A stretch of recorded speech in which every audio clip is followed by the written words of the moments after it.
డబ్బు, అనారోగ్యం, ఉద్యోగం, వ్యాపారం, అప్పులతో బాధపడుతున్నారా? మీకోసమే లాంచ్ యువర్ ఫ్యూచర్ ప్రోగ్రామ్. రేపు ఏదైతే కొండగట్టు ప్రోగ్రాం ఉందో దానికి సాగర్ గారు కరీంనగర్ ఇన్ఛార్జ్గా ఉన్నారు. సో రేపు ఆ బాధ్యతలన్నీ రాజలింగం గారు, సాగర్ గారు, దామోదర్ రెడ్డి గారు, ప్రేమ్ కుమార్ గారు, అదేవిధంగా మహేందర్ రెడ్డి గారు, నేను అందరం మమేకమై రేపు యొక్క కొండగట్టు ఆంజనేయ స్వామి యొక్క ఆశీస్సులు జనసేన అధినేత శ్రీ పవన్ కళ్యాణ్ గతంలో కూడా 2009లో ఆ తర్వాత 2018లో కూడా అక్కడి నుండి మొదలుపెట్టడం జరిగింది. రెండు తెలుగు రాష్ట్రాలకు అక్కడి నుంచే ప్రచారం మొదలుపెట్టడం జరిగింది. అందులో భాగంగా ఆంధ్రప్రదేశ్లో ఏదైతే మనకు రిజల్ట్ వచ్చినా మీ అందరికీ తెలిసిన విషయమే. అందులో భాగంగా ఆయన ఆశీస్సులు తీసుకోవడానికి ఆయన రేపు బయలుదేరుతున్నారు. మాదాపూర్ ఇంటి నుండి బయలుదేరుతారు పొద్దున 7 గంటలకి. అదేవిధంగా రాబోయే రోజుల్లో కూడా తెలంగాణపై దృష్టి పెట్టబోతున్నారు. నూతన కమిటీలు అయితేంది, అదేవిధంగా అన్ని కమిటీలు రద్దు చేసి ఇప్పుడున్న కమిటీలు, కొత్త కమిటీలు కూడా ఎన్నుకోవడం జరుగుతుంది. అది ప్రెసిడెంట్ గారు అతి త్వరలో నిర్ణయం తీసుకుంటారు. సో మిగతా అంశాలు ఏమన్నా సాగర్ గారు. అందరికీ నమస్కారం. Thank you so much for coming. First of all happiest మూమెంట్ని షేర్ చేసుకోవడానికి మేము తెలంగాణలో ఫస్ట్ టైం మేము ముందుకు వచ్చాము.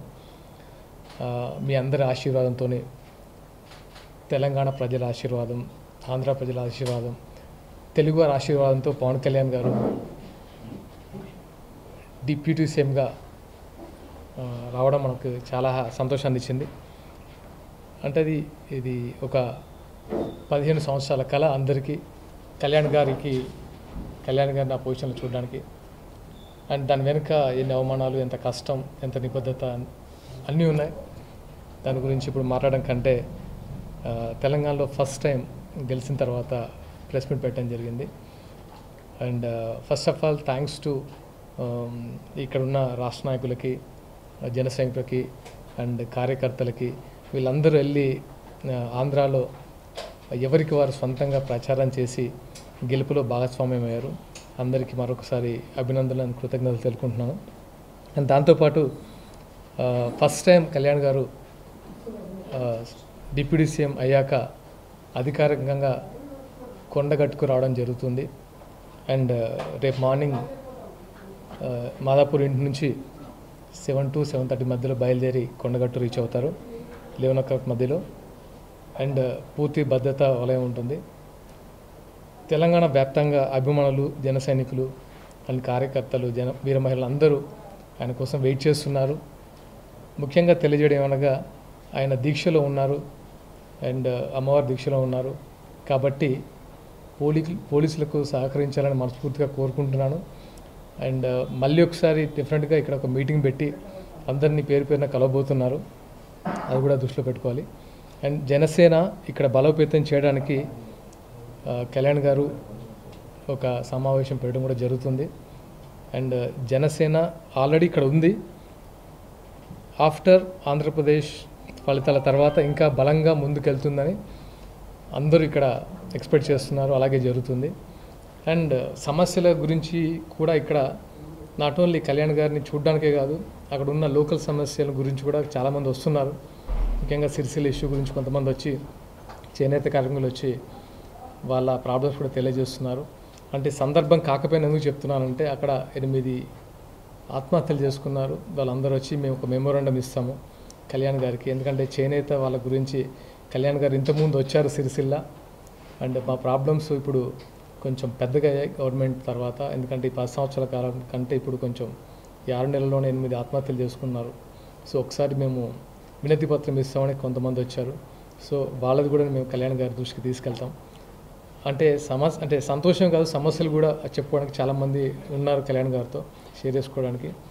అండ్ ఫస్ట్ ఆఫ్ ఆల్ రేపు ఉన్న కొండగట్టు కార్యక్రమాన్ని అందరూ తెలంగాణ వ్యాప్తంగా సంబరాలు జరుపుకుంటున్నారు. ఎందుకంటే కళ్యాణ్ గారిని డిప్యూటీ సీఎంగా చూసి ఆ కళ నెరవేర్చుకోవడానికి అందరూ సంబరాలు చేసుకుంటున్నారు. అలాగే కొంచెం సమన్వయం కూడా పాటించాలి. మిగతా విషయాలు ఏంటంటే అందరూ రాష్ట్ర నాయకులు అందరూ అక్కడ ఆర్గనైజ్ చేస్తున్నారు. ఇప్పుడు వెళ్ళి నాకు తెలిసి ఇంకో 1-2 అవర్స్లో బయలుదేరి వీళ్ళందరూ అక్కడ ఆర్గనైజ్ చేస్తారు. అండ్ ఫర్దర్గా డెఫినెట్గా మీ ముందుకు చాలా విషయాలు తెలియజేస్తాం. ఎందుకంటే పార్టీ బలోపేతం గురించి కానీ లేకపోతే ఇక్కడ నాయకత్వం గురించి కానీ అన్ని విషయాలు త్వరలో మీ ముందుకు తెలియజేస్తాం. అండ్ మరొకసారి thank you so much for coming. Thank you. అంటే ఇప్పుడు అక్కడ ఆంధ్రప్రదేశ్లో జనసేన సాధించిన అఖండ విజయం హిస్టారిక్ విన్, ఇండియన్ హిస్టరీలోనే ఇప్పుడు ఎక్కడ లేనంత గొప్ప విజయాన్ని జనసేన సాధించి పవన్ కళ్యాణ్ గారు డిప్యూటీ సీఎం అయిన దాని తాలూకు ప్రభావం తెలంగాణ రాజకీయాల మీద ఏ విధంగా ఉంటుందని మీరు అనుకుంటున్నారు? డెఫినెట్గా సార్. యాక్చువల్గా మీరు అన్నట్టు కళ్యాణ్ గారు ఎప్పుడో చెప్పారు, జనసేన రాజకీయాలు లేకుండా రెండు తెలుగు రాష్ట్రాలు ఉండవని ఆయన ఎప్పుడో చెప్పారు. దానిలో భాగంగా ఫస్ట్ రాష్ట్రాన్ని ఆంధ్రప్రదేశ్లో తన మార్కెంటో చూపించారు. అంటే అవుట్ ఆఫ్ 21కి సీట్స్ కొట్టి అంటే ఎన్డీఏలోనే ఒక ప్రభావితం చేశారు. అలాగే తెలంగాణలో కూడా ఆయన మార్కు ఉంటుంది. అంటే రాజకీయాలు కొత్త అంటే ఆయన మార్పు ఏదైతే కోరుకున్నారో అది సాధించి చూపెట్టారు. డెఫినెట్గా తెలంగాణలో కూడా అది ఎక్స్పెక్ట్ చేస్తున్నాం సార్. మున్ముందు అంటే ఇప్పుడు చాలా తక్కువ టైం, ఆల్మోస్ట్ 1 మంత్లోనే కార్యాచరణ జరుగుతుంది. ఇంకొక 1 మంత్లో డెఫినెట్గా దీనికి సంబంధించిన కార్యాచరణతో ముందుకు తీసుకెళ్తారు కళ్యాణ్ గారు.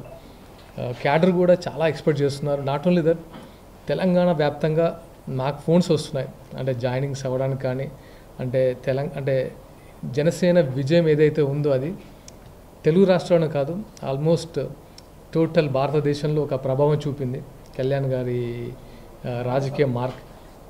అండ్ ఆ హోప్తోనే తెలంగాణలో కూడా ఇలాంటి నాయకుడు కావాలి, ఇలాంటి నాయకత్వం మాకు కావాలని చాలామంది ఎక్స్పెక్ట్ చేస్తున్నారు. దానికి తగినట్టుగానే కార్యాచరణ ఉంటుంది.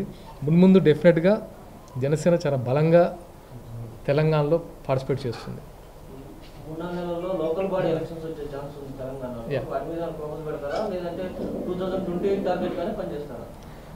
అంటే 28 అని ఏం లేదు. అంటే కళ్యాణ్ గారు ఏదైతే డెసిషన్ తీసుకుంటారో ఏంటంటే ఆయన వ్యూహం మనకి తెలియాలి. ఫస్ట్ ఆఫ్ ఆల్ కళ్యాణ్ గారు వేసే వ్యూహం ఎలా ఉంటుందంటే ఎప్పుడు ఎలా పార్టిసిపేట్ చేస్తే బాగుంటుంది, అది కొత్త లేకపోతే ఇండివిజువల్గానా, లేకపోతే ఇక్కడ ఇంకా ఏమైనా లోపాలు ఉన్నాయో అవి సరిదిద్దుకొని ఎలా ముందుకెళ్తే బాగుంటుందని అనే ఇన్స్ట్రక్షన్ బట్టి మనం ముందుకు వెళ్ళాల్సి వస్తుంది. సాయంత్రం పవన్ కళ్యాణ్ గారు తెలంగాణ హైదరాబాద్ రీచ్ అయ్యాక ఈరోజు సాయంత్రం నన్ను కలిసే అవకాశం ఉందా, లేదంటే రేపు కొండగట్టు ఒకటేనా ఇంకేమైనా కార్యక్రమాలు? ఇప్పటికైతే ఓన్లీ కొండగట్టు దీక్షలో ఉన్నారు కాబట్టి ముఖ్య నాయకుల్ని కలిసేసి జస్ట్ ఒక 2 నిమిషాలు మాట్లాడి అది ఉంటుంది. అంటే మిగతా కార్యాచరణ ఆయన ఆల్మోస్ట్ ఒక వితిన్ ఏ వీక్ అంటే ఈ దీక్ష అయిపోయిన తర్వాత అందరినీ జిల్లాల వారీగా కలిసే యోచన ఉంది. అది కూడా సర్క్యులర్ రిలీజ్ చేశారు. దాన్ని బట్టి ఆయన ఒక డెసిషన్ తీసుకుని ముందుకెళ్తారు. అంటే ఇప్పుడు దీని తర్వాత తెలంగాణలో జాయినింగ్స్ బాగా ముమ్మరంగా ఉన్నాయండి? ఉన్నాయి సార్, చాలా. అంటే ఎప్పుడైతే అంటే ఒక ఆంధ్ర ఫలితాలు చూసిన తర్వాతనే వెంటనే ఎప్పుడు రానన్ని కాల్స్, ఎప్పుడు రానన్ని అపాయింట్మెంట్స్ వచ్చాయి.